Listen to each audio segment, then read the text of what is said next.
Hi friends, welcome back to tech railway. Visakhapatnam Secunderabad Visakhapatnam మధ్యలో ప్రయాణించే Garib Raj super fast express train యొక్క వివరాలు అనేవి తెలుసుకుందాం. ముందుగా మీరు మా టెక్ రైల్వే ఛానల్ ని ఇదే మొదటిసారి చూసినట్లయితే ప్లీజ్ సబ్స్క్రైబ్ చేసుకోండి. అలాగే నోటిఫికేషన్స్ కోసం పక్కన ఉన్న బెల్ ఐకాన్ కొట్టండి. విశాఖపట్నం హైదరాబాద్ మధ్యలో అత్యంత కీలకమైన రైళ్లు అనేవి అందుబాటులో ఉన్నాయి. వందే భారత్ తో సహా గోదావరి లాంటి సూపర్ ఫాస్ట్ ఎక్స్ప్రెస్ రైళ్లు నిత్యం కూడా ప్రజలకి సేవలు అనేవి అందిస్తూ వస్తున్నాయి. వీటికి తగ్గట్టుగానే ఇక్కడ విశాఖపట్నం సికింద్రాబాద్ మధ్యలో ఈ గరీబ్ రాజ్ ఎక్స్ప్రెస్ రైలు కూడా ప్రజలకి సేవలు అనేది అందిస్తుంది.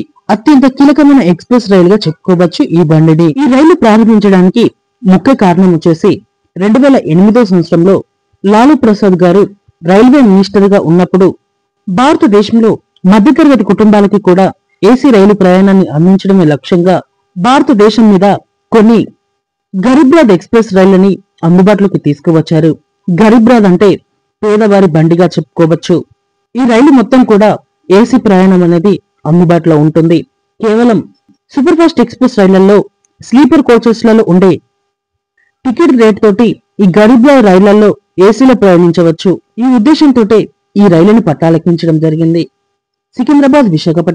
విశాఖపట్నం సికింద్రాబాద్ మధ్యలో కూడా అందుబాటులోకి వచ్చింది. ఈ రైలు 2008 సంవత్సరం అక్టోబర్ 24 తారీఖున సికింద్రాబాద్ విశాఖపట్నం మధ్యలో మొదటిసారి అందుబాటులోకి వచ్చింది. ఇంకా విశాఖపట్నం నుండి అక్టోబర్ 25, 2008 సంవత్సరంలో ఈ గరీబ్ రాజ్ ఎక్స్ప్రెస్ రైలు అనేది అందుబాటులోకి వచ్చింది. ప్రారంభించిన కొత్తలో ఈ రైలు వారానికి 3 రోజులు మాత్రమే ప్రయాణించేది. దీనికి గల కారణం వచ్చేసి ఈ రైలుకి కేవలం సింగిల్ రేక్ అనేది అందుబాటులో ఉంటుండే. ఆ తర్వాత 2009 సంవత్సరంలో ఈ రైలుని వారానికి 4 రోజులు ప్రయాణించే విధంగా ఏర్పాటు చేయడం జరిగింది. ఇంకా 2010 సంవత్సరంలో ఈ రైలుకి 2 రేక్స్ ని కేటాయించి సికింద్రాబాద్ నుంచి యశ్వంతపూర్కి వెళ్లే ఎక్స్ప్రెస్ ట్రైన్ తోటి రేక్ షేర్ అనేది ఇవ్వడం జరిగింది. ఇంకా ఈ రైలు రెగ్యులర్ గా ప్రయాణిస్తుంది. సింగిల్ రేక్ తో ఉన్నప్పుడు ఈ రైలు 3 రోజులు అటు నుంచి ప్రయాణిస్తే 3 రోజులు ఇటు నుంచి ప్రయాణించేది. ఆ తర్వాత డబల్ రేక్ అనేది అందుబాటులోకి వచ్చిన తర్వాత ఈ రైలు రెగ్యులర్ గా ప్రయాణించడంతో ప్రయాణికులకి ఈ రైలు చాలా కన్వెంట్ గా మారింది. గోదావరి ఎక్స్ప్రెస్ రైల్లో రిజర్వేషన్ దొరకని ప్రయాణికులు రెండవ ఆప్షన్ వచ్చేసి గరీబ్ రాజ్ ఎక్స్ప్రెస్ ని పెట్టుకుంటారు. అంతలా ప్రజల నుంచి ఆదరణ పొందింది ఈ రైలు. ఈ రైలు మీద చాలా డిమాండ్స్ అనేవి వచ్చాయి. ఈ రైలుని విశాఖపట్నం కాకుండా విజయనగరం వరకు పొడిగించాలని, ఇటు సికింద్రాబాద్ కాకుండా లింగంపల్లి వరకు పొడిగించాలని చాలా డిమాండ్స్ అనేవి వచ్చాయి. కానీ ఈ రైలు స్టిల్ ఇప్పటికీ కూడా సికింద్రాబాద్ విశాఖపట్నం మధ్యలోనే ప్రజలకి సేవలు అనేది అందిస్తూ వస్తుంది.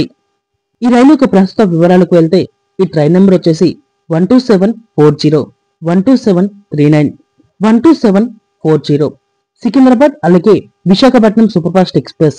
ఈ రైలు సికింద్రాబాద్ రైల్వే స్టేషన్ నుండి రాత్రి 8:30 బయలుదేరుతుంది. ఆ తర్వాత తిరిగి విశాఖపట్నం రైల్వే స్టేషన్ కి ఉదయం 7:50 చేరుకుంటుంది. తిరుగు ప్రయాణంలో 12739 Visakhapatnam Secunderabad super fast express. ఈ రైలు విశాఖపట్నం రైల్వే స్టేషన్ లో రాత్రి 8:40 బయలుదేరుతుంది. తిరిగి సికింద్రాబాద్ కి ఉదయం 8:20 చేరుకుంటుంది. ఈ రైలుకి మార్గం మధ్యలో ఈ స్టాప్స్ అనేవి ఉంటాయి. ఇటు విశాఖపట్నం దాటిన తర్వాత దువ్వాడ, అనకాపల్లి, తూని, సామర్లకోట, రాజమండ్రి, ఏలూరు, విజయవాడ, ఖమ్మం, వరంగల్, సికింద్రాబాద్. ఈ రైలుకి మొదట్లో కొన్ని రైల్వే స్టేషన్ల స్టాప్ అనేది ఉండకపోతుండే. ఈ మధ్య కాలంలోనే కొన్ని స్టాప్స్ అనేవి ఈ రైలుకి యాడ్ చేయడం జరిగింది. ప్రజల నుంచి ఒక డిమాండ్ అనేది ఎప్పటి నుండో ఉంది. ఈ రైలుకి నిడదవోలు, కాజీపేట రైల్వే స్టేషన్ లో స్టాప్ అనేది ఇవ్వాలని. కానీ రైల్వే శాఖ మాత్రం దీనికి ఒప్పుకోవట్లేదు. ఎందుకంటే ఇది ఒక సూపర్ ఫాస్ట్ ఎక్స్ప్రెస్ రైలు, అలాగే గరీబ్ రాజ్ పేరుతోటి తిరుగుతుంది.